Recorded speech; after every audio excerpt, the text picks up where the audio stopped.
Welcome everyone. Welcome to another exciting day of Let's Grow conference. And today we have an outstanding guest, Aaron Ross. He's a sales legend and especially the author of the two bestsellers, From Possible to Inevitable, and the book Predictable Revenue. Welcome, Aaron, and thank you for being part of this conference. Yeah, thanks, Fernando. Happy to be here. Well, virtually, not actually literally there, but that's one benefit. It's easier to visit Brazil these days. Definitely. And there are not many benefits to be in Brazil these days. So happy to have you over conference and hope to see you soon in presence. We'll get there. Great. Awesome. So Aaron, I would like to start this conversation asking about the world's fastest growing companies. Like, what are the lessons that you took from the experience you had with large companies, especially during this pandemic? Well, it's interesting because I've been looking at, for years, a lot of the fastest growing companies in the world and what they do differently than companies that struggle. And it really started back when I worked at Salesforce.com years ago when Salesforce was a small company. So that was, for me, that working at Salesforce.com when they were small and grew fast, and also having a business that failed were two very different experiences. So like if I'm going to start a company again, I want to know how to make it grow. And what I've noticed, like first of all, there's never one solution, and there's usually like a lot of factors. So for me, I find that I'd like to focus primarily on companies that already have a product. And right, so there's companies that don't have a product. They're trying to go from nothing to something. Okay, so that's its own challenge. Let's focus on companies that have something and they want to go to a lot of something. So for those companies, they're just learning about how the way that we work with people is so fundamental to success. It's just simply like focus, clarity, having the right people, and how that translates to sales teams, how that translates to leadership. So again, a lot of it comes down to people is one, again, very general lesson, but I'll give you an example. If you have a sales team, and I've been saying this for years, I'm going to say it for years because people still aren't doing it. If you have a sales team, the number one thing that you need to do that companies still don't do is specialize it. Like that's kind of like the foundation for whether that your sales team will be able to be highly successful or not. Like all the fastest growing companies in the world specialize their salespeople. And if you don't specialize them, you will struggle. You might be successful or maybe you're not, but you will always be much more successful the more you specialize your salespeople. So that's one lesson. Companies still are not doing that enough or doing it the wrong way. I agree. I totally agree. And it's funny because in the end of the day, we are evolving with technology, evolving with process, but it all goes back to people. So people are going to be people. So but I'll give you an example, right? You said lots more technology, and I'll tell you what the specialization means. So first, technology, right? There's more technology, which is great, and yet a consequence of that is that everybody, buyers and sellers, salespeople, customers, is overwhelmed with too much information, too many choices. It's kind of overload. Plus the stress and the anxiety of the pandemic on top of that gives us even less mental energy. And so, if there's one word that I know helps companies grow faster, it's the word focus. And there's ways to do that. Many ways to do that, but that helps you cut through the noise. It helps you cut through the confusion and the anxiety and kind of connect with people, whether they're your own salespeople or customers, in a way that makes it easier for them to hear you. So this is actually why sales specialization works. So just to really make it obvious, like think about a sports team. Do you know any sports team, any football team, where the coach tells all their players, I want you all to attack, and I want you all to defend. And everyone be goalie, and everyone be midfield. No, that team would never win. Everyone would be totally confused, exhausted, trying to run from one end of the field to the other, constantly doing everything. But we tell salespeople to do everything. I want you to prospect like an attacker. I want you to close deals. I want you to maintain customers. I want you to respond to website leads. They're just like, it's just too much. It's confusing. It's exhausting. It's not a way to make a sales team effective. By focusing them, so again, going back to the human element where we can tell them they need to prospect, but it doesn't mean they're going to be able to. By focusing them on doing a more specific job better, like just prospecting, prospectors who prospect, or just salespeople that close sign customers, or just customer success, or account managers that just work with customers, they can be so much more focused and be so much more clear what they need to do to be effective at their job and be successful. Because that's one way to bring focus to a sales team in a way that works.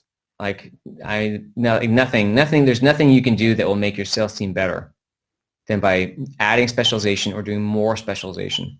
I can say that with complete certainty. Yeah, and I couldn't agree more, because what from my personal experience, what I see is quite common. People usually deploy a new software and goes from prospecting to customer success and say, hey, now you got the software, use it. And people get lost, and at the end of the day, they fail not because of the software, but because they did not specialize it or help the salespeople to extract the value from it. Yep. It takes, it's hard. We have to do fewer things better, and focusing on fewer things and doing them better. Just because, again, people generally, they're overwhelmed, anxious. We overestimate our ability or our team's ability to take on new projects or to adapt. So we have to be really honest with ourselves on what's it going to take to get the result we want. Just telling people to work harder is not a solution. Definitely. Just make more calls. Like, how many people have sales teams? And you just make more calls or send more emails. And does that actually work? It doesn't work. No. It's not clear the outcome expected, because what you want in the end of the day with those calls. Like, salespeople, this is a common mistake in my opinion, because some sales managers set goals like you need to do at least X calls per day, and this is not the outcome expected. If the salesperson has another approach to achieve the end game goal and the performance of doing less sales calls, what's the problem on it? Yeah, and by the way, there's lots of salespeople that they don't do enough activity, or prospectors. They don't make enough phone calls. They don't send enough emails. They don't send enough LinkedIn's, or they just don't do enough. Right? That's true. But a solution is not, like, if their phone calls aren't working very well or their emails aren't working very well, telling them to do more of what's not working is not going to fix the problem. So oftentimes a lack of activity, assuming you have a good person, right? Because some people, it just may not be a fit. Assuming you have a good person, a lack of activity may mean, again, they have a lack of clarity or a lack of training or a lack of understanding how what they do is going to lead to revenue. Who knows what it is? So you have to kind of spend the time to understand and find out, like, why aren't they doing it? And really listen to them. And you might decide, you know what? They actually sometimes they just need to do more, right? Sometimes they just need to do more. But usually there's other issues involved as well. They need to do more activity, and they need to have a different approach to the activity they're taking. So that's what a really good manager, a coach, does, is kind of really look at the situation and try to understand, okay, there's the symptom, right? The symptom is not enough activity or not enough deals, and diagnose like a doctor, like, well, let's test this, let's test that. Let me try to really kind of understand what's going on, what are we not seeing? How do we dig into this to understand is there a root problem?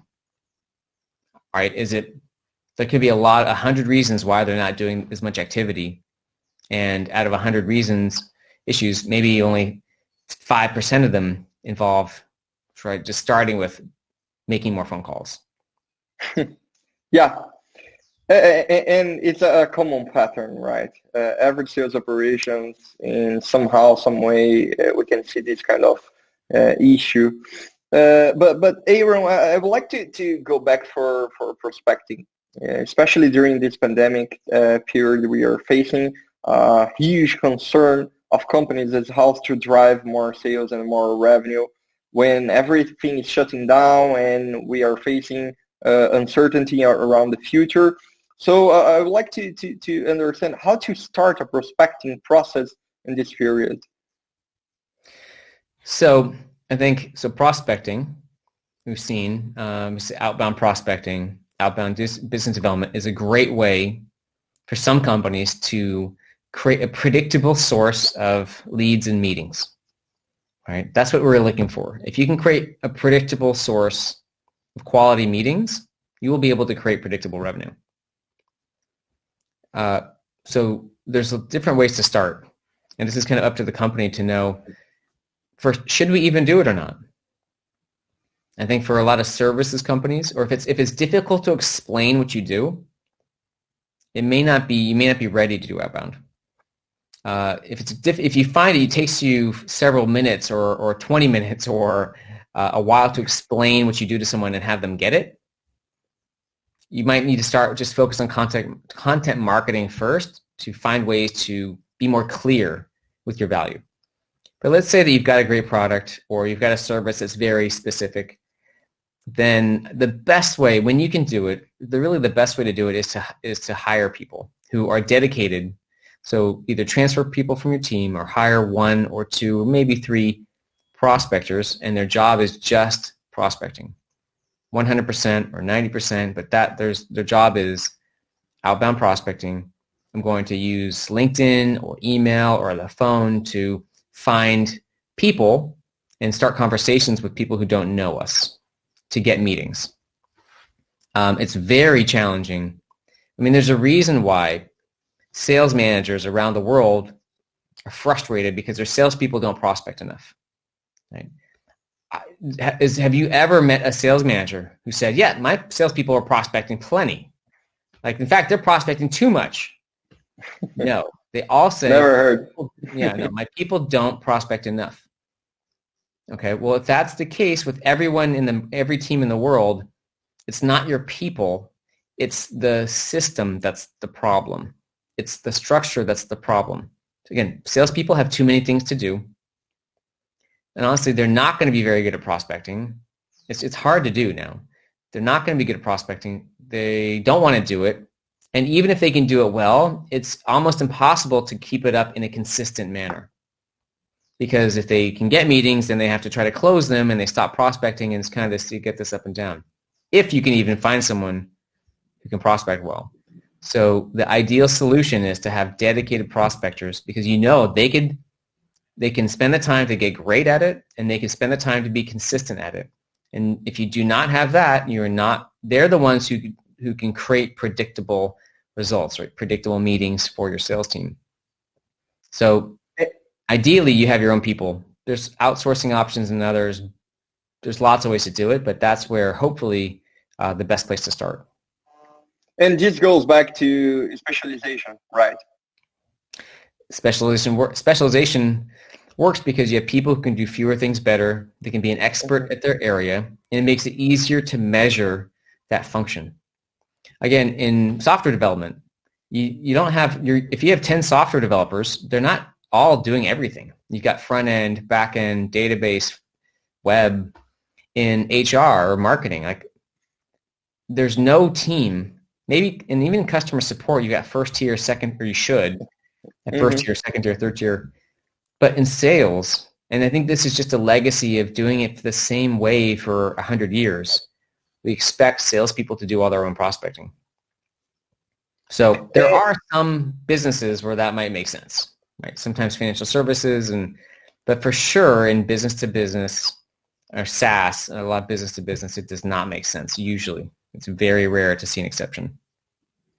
And Aaron, one thing that I really think is probably the most challenging part of this process for at least for the prospector, right, is to find where to start. I see a lot of BDMs and BDRs getting lost when it came up to where do I find the prospects. I'm going over to LinkedIn, but after the third page, my peer is on prospecting the same contacts. So how to plan and to do a better way of creating the list, and how should be this process? Well, okay, there's a couple things that are very important. So first, at the company level or upbound level, you need to define an ideal outbound customer. So your ideal customer for a company might be, so for any kind of leads, you might be able to say, hey, we can serve all these customers. Like think about like an archery target. Right? If anyone, all these customers, it won't be marketing. But if you're doing outbound, you need to be very laser focused. It's just the bullseye. So if you can serve 20 types of customers, like at salesforce.com, we had customers across, let's say, 30 industries, garbage collection to software to government to, or like farms. All right. So if we had 30 types of industries, but only about 4 types of industries are really good fit for outbound. So we only did outbound, and this was just in the early days. By now they do it in the early days, we did outbound for like software companies, communications companies, business services companies, a couple others, because we had to be much more specific. Outbound's hard, so we had to be specific for the kinds of companies that we had the best story and the most value, and we could see the largest deal sizes. So that's step one, is really being thoughtful about your ideal target, like defining what kind of company it is that needs you the most, that's a good fit for outbound. So that's one step. On the list building, every company's sources of lists can be different because there's general databases, custom databases, niche databases. So it really starts with that, who's your ideal customer is number one. Companies don't spend enough time deciding that. And just one more thing you mentioned, if there are people who are having some, if we say in the States, stepping on each other's toes, you need, for the sales team and for the prospectors, a territory system, or at least a way to segment your market so that each person is attacking a different part of the market. Like there's a lot of companies that don't have territories or ways to get to segment, because they think, all right, if I have 20 salespeople, and that way they can go out and talk to any company. They're not limited. And whoever gets to that company first is going to own the company. And I can also compare them all exactly the same, because they all have a level playing field. Because if I give people territories, some people are going to get good territories and some will get bad territories, and they're going to complain, which is true. But the problem is they spend so much time, it's a waste of time and energy trying to figure who owns what and stealing leads. And again, it's the way to add focus, going back to that word, I'll come back again. The way to add focus is to create territories or segments. It could be by industry, by size, geography. There's lots of ways to do this. They focus where they know their territory, they know their accounts, they know other people are not in there as well, and they can just focus on those companies. So that is very, very important, because when a salesperson or prospector has too much opportunity, they can be paralyzed. I've seen this again. It's just, so you need to focus them on specific companies with a specific kind of territory, and that is a huge step in the right direction at the beginning. Awesome. That's really awesome. And after defining the territory, what should be the next step? Like, should the prospector generate the leads to work on? Should the company buy a list? How should that play out? Well, it kind of depends on the company. I think pretty commonly these days, the company will find a source of data. It's probably best, but either a database or a source of data. There's Neoway, there's Econodata, there's sometimes you can use a database, sometimes you have to build the list by hand. Depends on who you are. So the company should support that. getting some source of data or list to the prospectors, but the prospectors do need to know how to build and update data on their own because there's no list that's perfect. So even if they get a helping hand from a database, they still need to be confident and capable to check that data. It's going to miss things, and how do they go fix it or add to it? But it's better if the company supports them because the list building can be so laborious and slow. Yeah, it's hard to keep the consistency around the data since every app is doing their own thing. Yes, yep. I mean, it's more common now for there to be another form of specialization, like a junior role, like a list building or researcher role that supports the prospectors. That's amazing because then you address a data quality issue and everybody got the same amount of leads with the same quality. Awesome. That's the hope. Awesome. That's a great tip. And I need to be honest, I think at least here in Brazil, I never saw anyone doing this kind of prospecting process so thoughtfully and so, so well. So it's a awesome tip. And this, I think it's connected to niche, right? I was reading your book, I think it was From Impossible to Inevitable, about the niche matrix.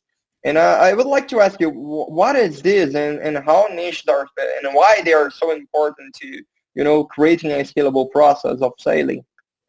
Yeah. Well, no, it's a great point.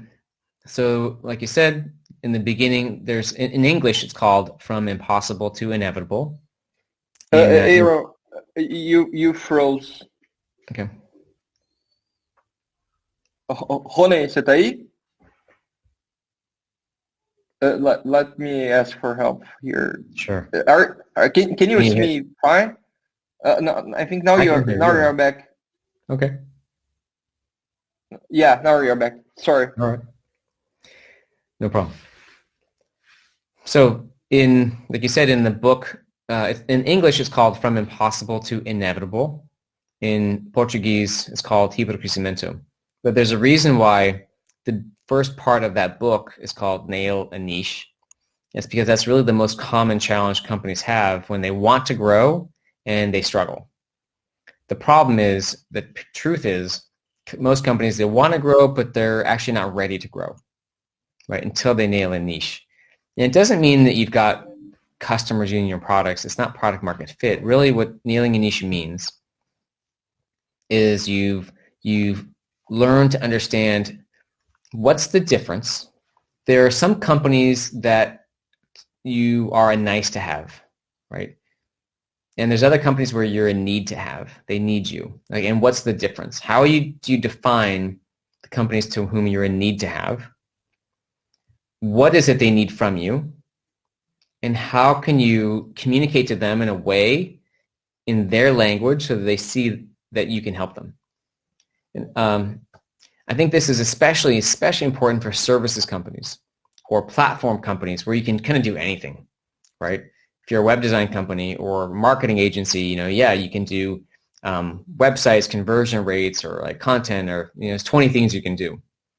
And that's great, but it's very confusing for customers and prospects. So the challenge is companies get started with people that know you, friends, family, customer referrals. That's great. You should. And those people, those prospects are willing to spend a lot of time with you to understand how you can help them. Right? It's because of the relationship. But at some point, you plateau. And then you have to grow beyond your relationships. You have to grow beyond your network and reach out to people who don't know you very well. And the problem is those people will only give you a tiny bit of time and attention to see if you can help them.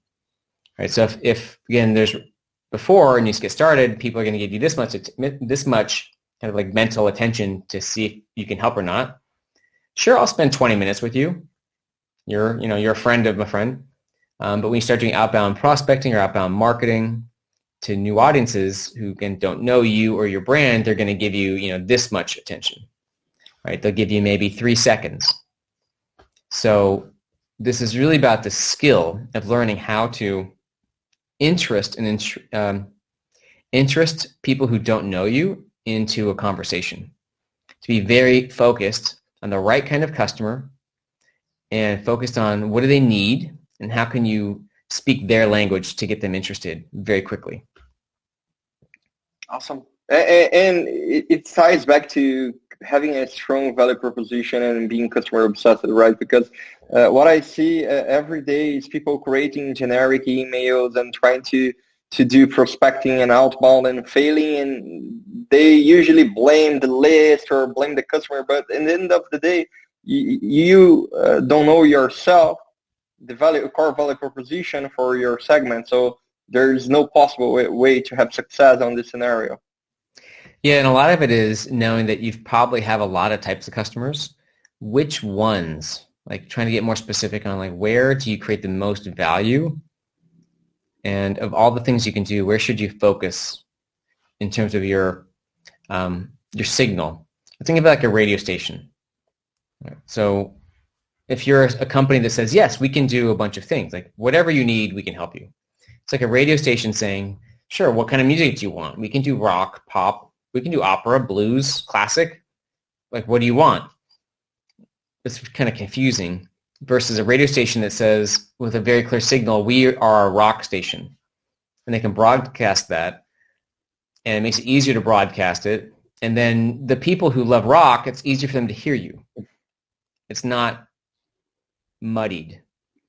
So that's the idea with nailing niches, kind of your, what's your key message and how can you connect with people who don't know you to get them interested, the right people who would need you to get them interested in your service. If you're a rock station, you want to broadcast and connect with rock fans. It doesn't help for you to talk to opera fans because they're just not going to be a good fit. So it's like, I just want to know my customer, read their minds, and be able to speak their language so they can find me.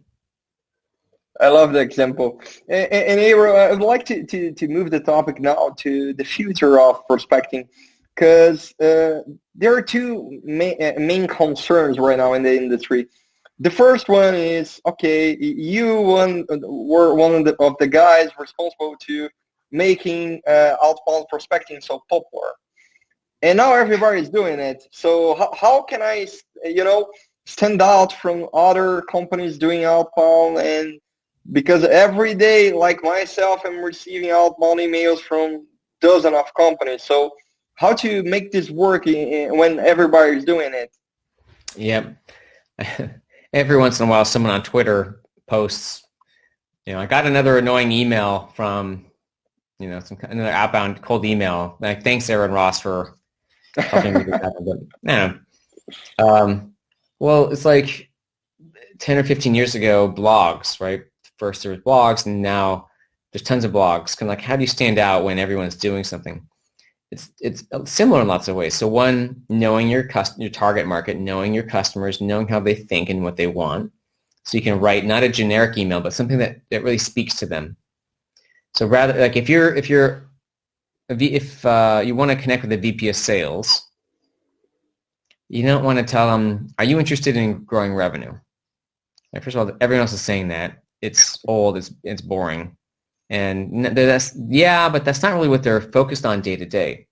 Like today, I'm trying to figure out how to change my comp plans. Right? That's like a specific thing I'm trying to do. Like I'm trying to figure out this comp plan, my sales comp plan. Or I'm trying, whatever it is, like that, the specific problem I'm trying to solve. So you're trying to, again, whatever the thoughts or thinking are, the problems they're dealing with day to day, the metrics they're working to change, how can you use that in your messaging?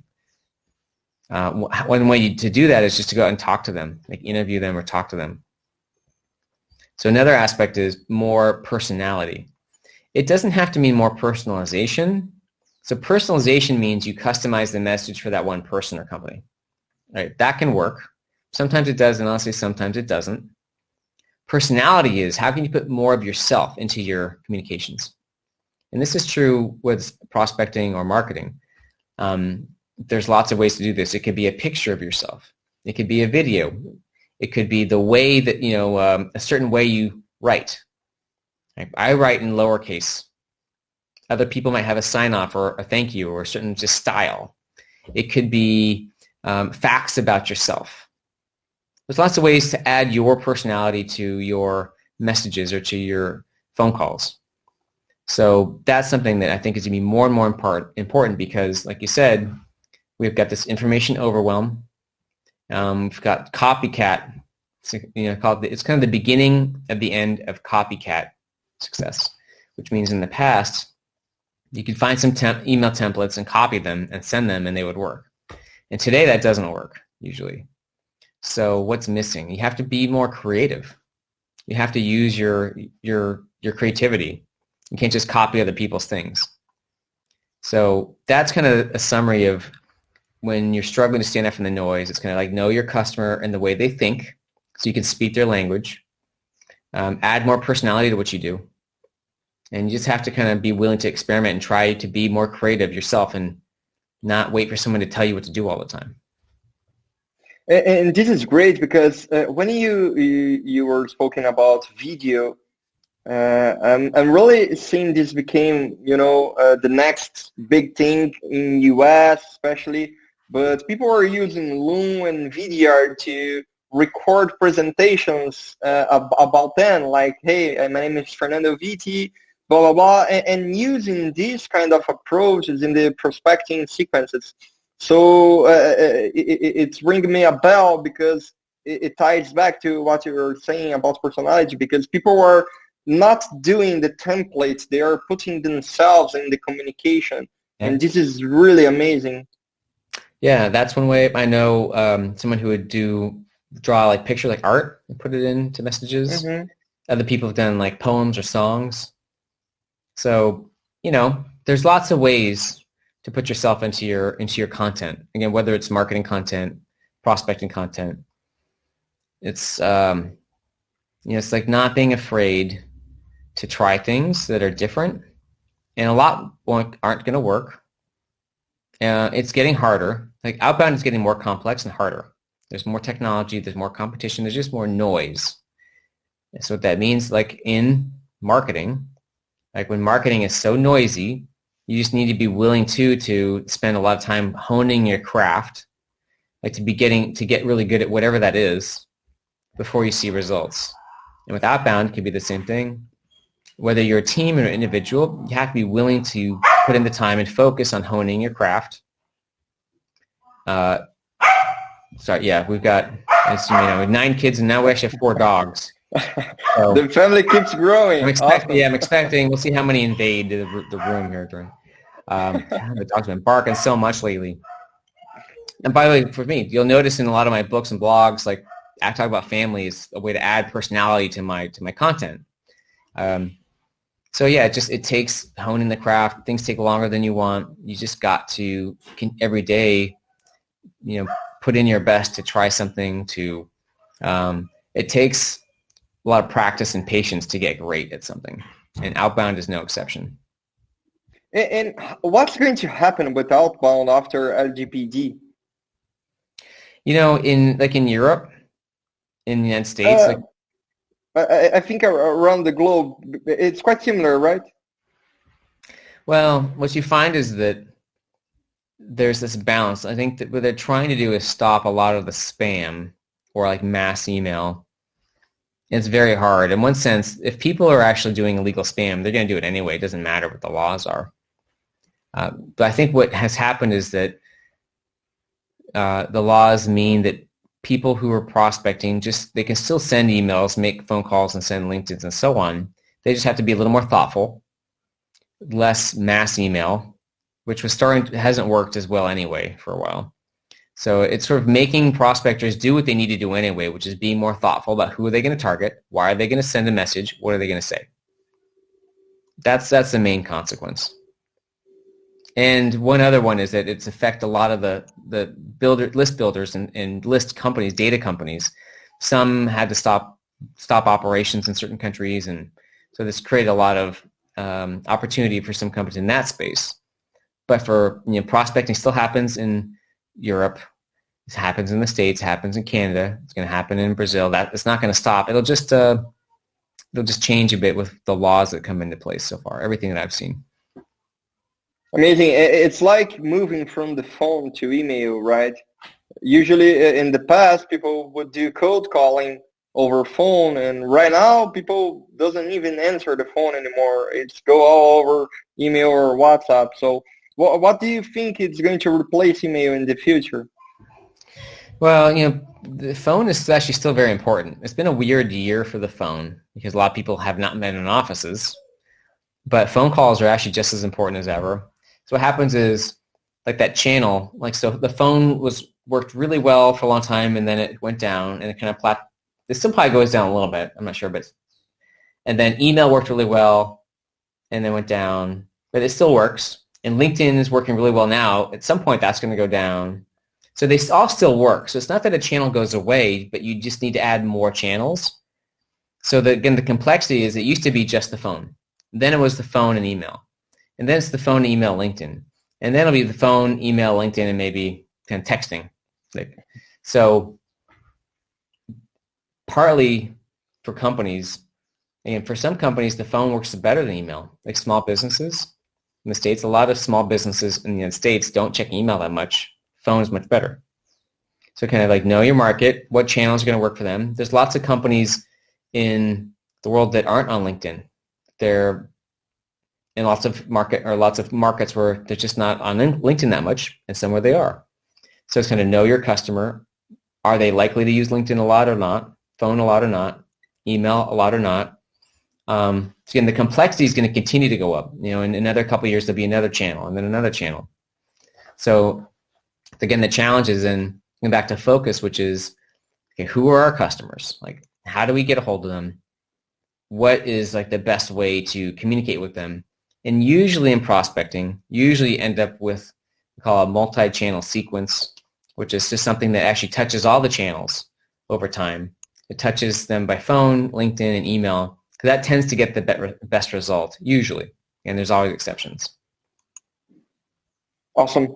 And Aaron, I was thinking here about one of the chapters of your book, and you say about the importance of customer success on prospecting.